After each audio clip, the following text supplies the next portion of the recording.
नमस्कार, मैं हूं आपके साथ निहारिका महेश्वरी। राजस्थान में अगले 6 महीने में विधानसभा चुनाव होने जा रहे हैं। यहाँ पर सियासी बाजार गर्म है। ये बात नहीं है कि कांग्रेस और बीजेपी में टफ कंपटीशन है। बात यह है कि कांग्रेस के अंदर खाने ही दो फाड़ हैं और वो कंपटीशन है। कहीं पर अशोक गहलोत और सचिन पायलट की जो लड़ाई है, कोई मुकाम तक नहीं पहुंच रही है, इसकी एंडिंग नहीं हो रही है, नई शुरुआत नहीं हो रही है। वहीं दूसरी तरफ सचिन पायलट कह रहे हैं कि अशोक गहलोत और वसुंधरा राजे की करीबी के बारे में।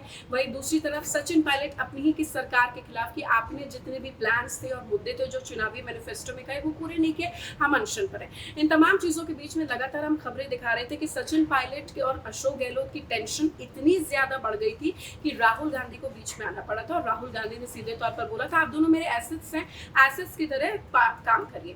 लेकिन ये चीजें खत्म नहीं हुई, दोनों लायबिलिटी ही बन गए। अब 11 जून को हमने वीडियो दिखाई थी, उसमें सचिन पायलट एक बड़ा सियासी धमाका करने जा रहे थे। 11 तारीख और उनका किस्मत कनेक्शन शुभ है। बड़े बड़े फैसले, चाहे 11 अप्रैल हो, 11 मई हो, अब 11 जून हो, वो करते। खबरें आ रही थी कि दूसरी पार्टी बनाएंगे, कांग्रेस को झटका देंगे। लेकिन अब राजस्थान के सियासी जादूगर यानी कि अशोक गहलोत सामने आ गए हैं। इंटरवेंशन हुआ है सोनिया गांधी का।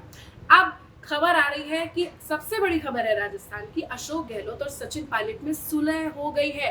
इस वीडियो को अंत तक इसलिए देखिए कि सुलह का फॉर्मूला जो तैयार हुआ है, जो कोई नहीं बता रहा, वो हम आपको इस वीडियो में बताने जा रहे हैं कि किस बिना पर ये सबसे बड़ी सियासी सुलह हुई है, इसकी इनसाइड स्टोरी क्या है, क्यों अशोक गहलोत अब थम गए हैं और सचिन पायलट को एक बच्चा समझ रहे हैं और कह रहे हैं एक गार्जियन की भूमिका में आ गए हैं। अशोक गहलोत सचिन पायलट की जो लड़ाई की चर्चाएं जोर पकड़ रही थी वो अब थम गई हैं।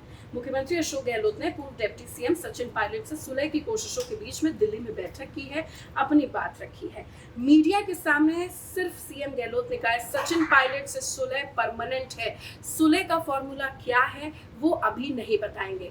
जाहिर सी बात है कि सुलह का फॉर्मूला ये है कि अगर कांग्रेस आई, कितने समय में कौन सीएम, कितने समय में कौन सीएम, ये बनेगा। क्योंकि जैसे हिमाचल में हमने देखा, कर्नाटक में देखा, जहां पर कांग्रेस जीत कर भी हार जाती है अपने लोगों के कारण, जो मजबूती से पार्टी को तो जिताते हैं लेकिन सीएम को लेकर दो फाड़ हो जाती है। सबके अपने अपने पॉलिटिकल रिस्पेक्ट और ईगो है, पॉलिटिकल एम्बिशंस है और उसी एम्बिशंस के तहत अब अशोक गहलोत और सचिन पायलट में सुलह हो गई है। जो अशोक गहलोत अपना बड़प्पन दिखाते हुए कह रहे हैं कि मैं तो सचिन को 2.5 साल की उम्र से जानता हूं, सब कुछ ठीक है, सुलह का फॉर्मूला तैयार हो गया है, सुलह परमानेंट है सचिन पायलट से। यानी कि 11 जून को जो सियासी विस्फोट सचिन पायलट करने जा रहे थे, दूसरी पार्टी की बात कर रहे थे या बीजेपी ज्वाइन करने की बात कर रहे थे, तमाम चीजें अब हो गई हैं क्रॉस और सचिन पायलट अशोक गहलोत अब शायद साथ साथ रहे। शायद सोनिया गांधी हो, शायद राहुल गांधी हो, उनको इस सुलह से थोड़ा सा आराम मिले, लेकिन चैलेंजेस आगे बहुत हैं। सुलह का जो फॉर्मूला तैयार किया गया है वो आपको बता रहे हैं।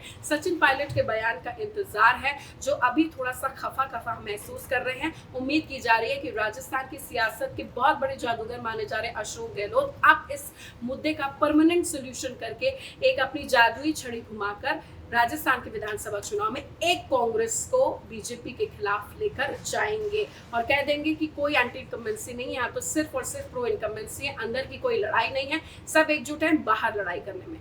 नमस्कार।